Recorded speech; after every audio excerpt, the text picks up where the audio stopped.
یا صاحب الزمان یا وارث قرآن سید الشہداء ایام عزا کی مجالس کا سلسلہ جاری ہے اور جاری رہے گا۔ آپ اپنی شرکت سے ان مجالس کو پرنور کرتے رہیے، خود آپ کو بھی نورانیت حاصل ہوگی اور مقصد امام حسین پر چلنے کی معرفت بھی حاصل ہوگی۔ بہت شکریہ آپ لوگوں کا کہ بہرحال آپ نے زحمت کی، ان چند دنوں میں بندہ حقیر کو توفیق ہوئی آپ کے درمیان میں، اور یقیناً خداوند متعال کی بارگاہ میں ہمارا آنا ذکر کرنا قبول ہو، اور اسی طرح خدا میں توفیق دیتا رہے کہ ہم جو ہے وہ ان عزاداری کے ذریعے سے، مجالس کے ذریعے سے بہترین پیغامات کو دوسروں تک پہنچاتے رہیں، خود بھی عمل کریں اور دوسروں کو بھی عمل کی تلقین کریں۔ ہماری گفتگو ان ایام میں جو کوشش کی وہ یہی تھی کہ پروردگار نے انسان کو جب خلق کیا تو اس کی ہدایت کا نظام اپنے ہاتھ میں رکھا اور ہادیوں کو مخلوق کے درمیان بھیجا ایک ہدایت نامے کے ساتھ، چاہے وہ صحف تھے چاہے وہ کتابیں تھیں، اور یہ سلسلہ جاری رہا۔ تو اس کے ساتھ ساتھ شیطان نے بھی اپنے سلسلے کو جاری رکھا تاکہ اللہ تک پہنچنے والے راستے میں رکاوٹ ڈالے، اور وہ کچھ کر اور نہیں سکتا تھا کیونکہ وہ اس حق کو بدل نہیں سکتا تھا۔ اس نے کہا کہ حق کو روکنے کی کوشش کروں، اور جتنی وہ کوشش کر سکتا ہے وہ وقت معلوم تک کرے گا، وہ کرتا رہے گا، اور آخری درگیری جو ہے ظہور کے بعد جو ہے وہ رجت، اور رجت کے بعد تو پھر قیامت ہے۔ تو اس نے پوری کوشش کی، اور آج وہ دنیا میں جو اس نے اپنا بازار گرم کیا اور کر لیا، کہ جو اس کا خاصہ ہے، جو اس کا حصہ ہے، کہ مکر، فریب، دھوکہ، جھوٹ، کرپشن، یہ سب اسی کا خاصہ ہے۔ کیوں؟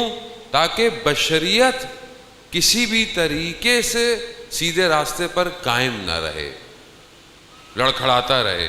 وہ ہم سے غلطی کیوں ہوتی ہے؟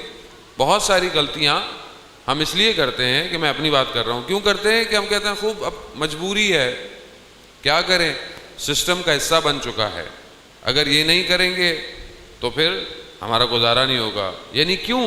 یعنی اس نے سسٹم میں یہ پینیٹریشن کی کہ اس سسٹم کو ایسا کر دوں کہ لوگ خود بخود غلط کی طرف چلنا شروع ہو جائیں۔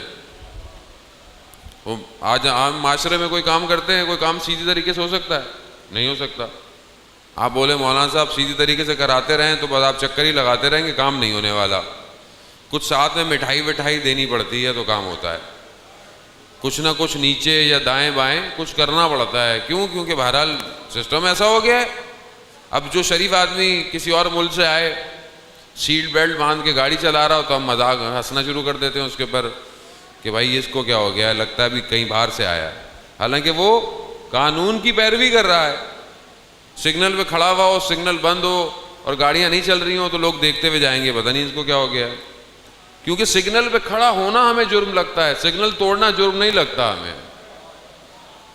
کیوں؟ کیونکہ سسٹم کو اس نے ایسا کرپٹ کر دیا ہے کہ ہمیں وہ کرپٹ سسٹم اب اچھا لگتا ہے، اور اسی لیے اس نے ہر جگہ اپنے نظام کو، اپنے لوگوں کو بھیج دیا ہے۔ عزیزان محترم، ہم کبھی بھی کسی سسٹم کے اندر بڑی جگہ پر نہیں آ سکتے جب تک ہم چھوٹی چھوٹی چیزوں کو صحیح نہ کریں۔ مثال کے طور پر اب آپ یہ گھڑی چل رہی ہے، اب آپ بولیں گے گھڑی خراب ہے، صحیح نہیں ہے سوئیاں، تو خرابی کہاں ہو سکتی ہے؟ سب سے چھوٹا حصہ اگر سیل ڈلتا ہے تو سب سے چھوٹا ہے وہ، یا اگر کہیں جو گراریاں ہیں اس کی ان میں کہیں پرابلم ہے۔ اب آپ سوئی کو دوبارہ گھمائیں، دوبارہ ٹائم صحیح کریں، پھر خراب ہو جائے گی، پھر صحیح کریں، پھر خراب ہو جائے گی، کیونکہ اصل میں اس کے ظاہر میں مشکل نہیں ہے، اس کے باطن میں مشکل ہے، اس کے باطن میں مشکل ہے. خوب باطن پہ متوجہ نہیں ہوں میں، اس لیے میں اس کو دور نہیں کر رہا. عزیزان محترم، اصل مشکل باطن میں ہے، ہمارے نفسوں میں مشکل ہے. کہ میں نے کل بھی آپ کو عرض کیا کہ ہم اپنے نفس کو پہچان نہیں پا رہے، اور سب سے بڑا دھوکہ ہم خود اپنے آپ کو دیتے ہیں. وہ کیا ہے؟ مجھے تو کچھ نہیں ہوتا، میں تو کوئی غلطی نہیں کرتا، میں تو جھوٹ نہیں بولتا، میں تو غیبت نہیں کرتا، میں تو کسی کا حق نہیں کھاتا، میں صحیح ہوں. اور جھوٹ کون بولتا ہے؟ وہ جھوٹ بولتے ہیں. غیبت کون کرتا ہے؟ وہ غیبت کرتے ہیں. چوری کون کرتا ہے؟ وہ چوری کرتے ہیں. حق کون کھاتا ہے؟ وہ کھاتے ہیں. اچھا، وہ سب خراب ہیں، میں صحیح ہوں. جبکہ حدیث کیا کہتی ہے؟ میں نے پہلے بھی آپ کی خدمت میں عرض کیا، مومن کا آئینہ ہے. یعنی جو سامنے خرابی ہے وہ اصل میں سامنے نہیں ہے، وہ میری خرابی ہے جو سامنے نظر آ رہی ہے. وہ آئینہ ہے، مومن کا آئینہ ہے. وہ میں جو آپ میں دیکھ رہا ہوں وہ آپ نہیں ہے، وہ میں ہوں.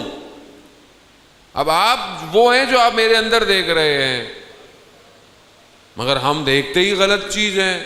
ہمیں کسی کی اچھائی تو کم نظر آتی ہے معاشرے میں، ہمیں تو برائی نظر آتی ہے.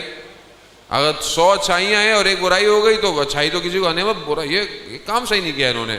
بھائی 99 کام صحیح بھی تو کیے تھے، نہیں یہ کیوں کیا؟ ہماری حالت بھی عام مکھی جیسی ہے کہ جو جا کر، میں خدا نخواستہ آپ کو نہیں کہہ رہا، میں اپنے آپ کو کہہ رہا ہوں کہ میری عادت مکھی جیسی ہے کہ جو اچھے پھولوں کو چھوڑ کے گندگی پہ جا کے بیٹھتی ہے، کیونکہ مجھے اور نظر نہیں آ رہا.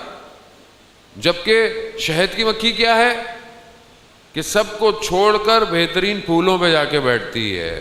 اسی لیے خدا نے اس کے لعاب دہن میں شہد جو رکھا اس میں شفا رکھی ہے. کیوں؟ کیونکہ وہ اپنے وقت کو ضائع نہیں کرتی ہے.